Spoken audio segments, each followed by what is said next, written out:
திமுக ஆட்சியில் வறட்சி வந்ததா, வெள்ளம் வந்ததா, புயல் வந்ததா, கொரோனா வந்ததா? ஒன்னும் வரல. அப்படி வந்திருந்தா அந்த முதலமைச்சரே காணாத போயிருப்பார். இவர் அந்த கொரோனாவிலேயே போயிருப்பார். இன்னைக்கு மாலை சென்னையில என்னை பத்தி என்ன சொல்லியிருக்கா தெரியுமா? திமுக ஆட்சியில கொரோனா வந்துச்சா, வந்திருந்தா கொரோனாவில இவரே போயிருப்பாரு.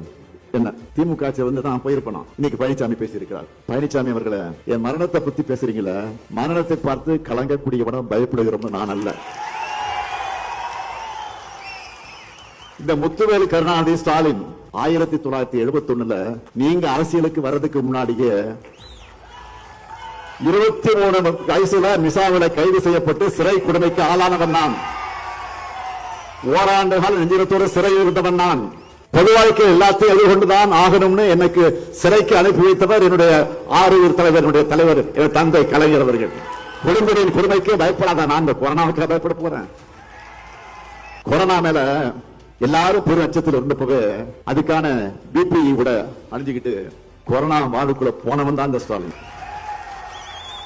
இதுவரை யாருக்கும் சொல்லாத இப்ப சொல்றேன். இப்படி நான் கொரோனா வாழ்க்குள்ள போக போறேன்னு யாருக்கிட்டே முன்னாடி சொல்லல. கலெக்டர் இருக்காரு, அமைச்சர்கள் இருக்காங்க, எம்எல்ஏக்கள் இருக்காங்க, எம்பிஏ இருக்காரு, எல்லாம் இருக்காங்க, யாருக்கும் சொல்லல. இப்படி சொல்லாம போன காரணத்துல என் மனைவி துர்காவதி இருக்காங்க பாருங்க, வருத்தப்பட்டு என்கிட்ட கோச்சிக்கிட்டு ஒரு வாரம் பேசவே இல்லை.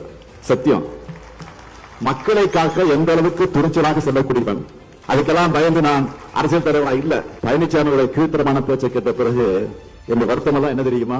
தந்தை பெரியார், பேரறிஞர் அண்ணா, பெருந்தலைவர் காமராஜர், மக்கள் தலைவர் எம்ஜிஆர், இனமான பேராசிரியர், எத்தனையோ பண்பாடு மிக்க பெருந்தவர்களோடு நேரில் பழகக்கூடிய நீண்ட அரசியல் அனுபவம் கொண்ட நான் இன்னைக்கு இவருக்கெல்லாம் பதில் சொல்ல வேண்டிய நிலை இருக்கேன்னு நினைச்சு உண்மையிலே வருத்தப்படுறேன்.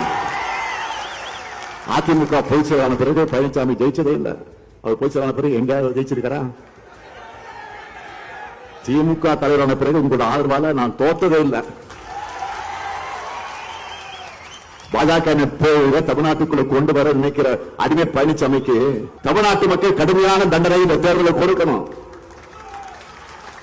உண்மையில் நடக்கிற தேர்தல் என்பது டெல்லிக்கும் தமிழ்நாட்டுக்கும் நடக்கிற தேர்தல்.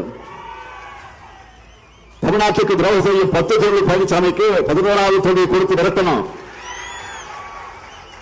டப்பாங்கன்னு சொல்லிக்கிட்டு டெல்லியோட ரிமோட் கண்ட்ரோலுக்கு ஆடுகிற அடிமைகள் தமிழ்நாட்டை ஆளக்கூடாது. தமிழ்நாட்டை நாசப்படுத்த நினைக்கிற ஆணவ பாஜகவும் அடிமை அதிமுகவும் வேரோடும் வேரடி மண்ணோடும் வீழ்த்தப்படணும்.